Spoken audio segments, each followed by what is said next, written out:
তো আমার দাদার আমলের একটা গল্প শুনবেন? আচ্ছা বলো শুনি। আমার দাদার আমলে এতই গরম পড়তো যে মুরগি ডিম দিলে সেই ডিম সিদ্ধ হয়ে বাড়াইতো, সিদ্ধ করা লাগতো না আলাদা করে। তাই নাকি রে? ধের পাগলা, তাহলে আমার দাদার আমলে কি হচ্ছিল জানা? আমার দাদার আমলে যে গরম পড়ছিল ওই সময় গরু দুধ দিলে গরম হয়ে বাড়াচ্ছিল, এক্সট্রা করে আর গরম করা লাগছিল না। সম্বন্ধে কয় কি রে, আমি এক সিট আসলে আমি আরো বড় সিট হবে। এরা যে গল্প দা শুরু করেছে রে, আমি না কিছু বলবো না বলি। তোমরা তো মেলায় গল্প শোনালো, তাহলে আমার দাদার একটা গল্প বলি শুনে।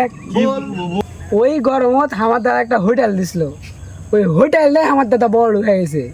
দেখ সাফা মারা এসে তোর দাদা কি বিক্রি করে বড় লোক হয়েছে? কে? তোর দাদার মুরগির সিদ্ধ ডিম, আর তোর দাদার গরুর গরম দুধ। কার সাথে লাইছি রে, কার সাথে লাইছি?